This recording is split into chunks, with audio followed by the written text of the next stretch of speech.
Hi 5 saint പ്ലോട്ടിന് വേണ്ടി തയ്യാറാക്കിയിട്ടുള്ള 2210 square feet area വരുന്ന വീടിന്റെ പ്ലാനും ഡിസൈനുമാണ് ഇന്നത്തെ വീഡിയോയിൽ ഉൾപ്പെടുത്തിയിട്ടുള്ളത്. ഞാൻ ഹനീഫ് അനുരാജിന്റെ പരിപാടിയിലേക്ക് സ്വാഗതം. തൃശ്ശൂർ എറണാകുളം ജില്ലകളിലാണ് കൺസ്ട്രക്ഷൻ വർക്ക് എടുക്കുന്നത്. നിങ്ങൾക്ക് വീട് നിർമ്മിക്കാൻ വീടിന്റെ പ്ലാൻ 3D പെർമിറ്റ് ചെയ്യാനായിട്ടാണെങ്കിലും താഴെ കൊടുത്ത നമ്പറിൽ കോൺടാക്ട് ചെയ്താൽ മതി. നേരെ വീഡിയോയിലേക്ക് എടുക്കും.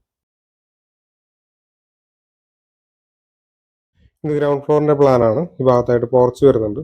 ഇവിടെ ആയിട്ടാണ് സെറ്റ് ഔട്ട് കൊടുത്തിട്ടുള്ളത്. 350-150 സെന്റിമീറ്റർ എന്നാണ് സെറ്റ് ഔട്ടിൻ്റെ. അടുത്ത ലിവിംഗ് ഏരിയ ആണ്. 360-350 സെന്റിമീറ്റർ എന്നാണ് ലിവിംഗ് ഏരിയയുടെ സൈസ്. അതൊരു ഡൈനിങ് ഏരിയ വരുന്നുണ്ട്. 360-400 സെന്റിമീറ്റർ എന്നാണ് ഡൈനിങ് ഏരിയയുടെ സൈസ്. ഇവിടെ ആയിട്ടാണ് കിച്ചൺ. ഇത് ആദ്യത്തെ ബെഡ്റൂമാണ്. 340-360 സെന്റിമീറ്റർ എന്നാണ് ബെഡ്റൂമിന്റെ സൈസ്. അറ്റാച്ച്ഡ് ബാത്റൂം വരുന്നുണ്ട്. ഇത് രണ്ടാമത്തെ ബെഡ്റൂമാണ്. 340-360 എന്ന് തന്നെയാണ് ഈ ബെഡ്റൂമിന്റെ സൈസ്. ഈ ബെഡ്റൂമിനും അറ്റാച്ച്ഡ് ബാത്റൂം കൊടുത്തിട്ടുണ്ട്. ഇത് ഫസ്റ്റ് ഫ്ലോറിന്റെ പ്ലാനാണ്. 979 സ്ക്വയർ ഫീറ്റ് ആണ് ഫസ്റ്റ് ഫ്ലോറിന്റെ ഏരിയ വരുന്നത്. 2 ബെഡ്റൂമുകൾ തന്നെയാണ് ഫസ്റ്റ് ഫ്ലോറിൽ കൊടുത്തിട്ടുള്ളത്.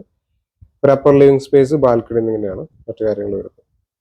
46 ലക്ഷം രൂപയാണ് ഈ ഒരു വീടിന്റെ ഏകദേശം ബജറ്റ് പ്രതീക്ഷിക്കുന്നത്. തൃശ്ശൂർ എറണാകുളം ജില്ലകളിലാണ് ഞങ്ങൾ കൺസ്ട്രക്ഷൻ വർക്ക് എടുക്കുന്നത്. നിങ്ങൾക്ക് വീട് നിർമ്മിക്കാനോ വീടിന്റെ പ്ലാൻ 3D പെർമിറ്റ് ചെയ്യാനായിട്ടാണെങ്കിലും താഴെ കൊടുത്ത നമ്പറിൽ കോൺടാക്ട് ചെയ്താൽ മതി. Thanks for watching.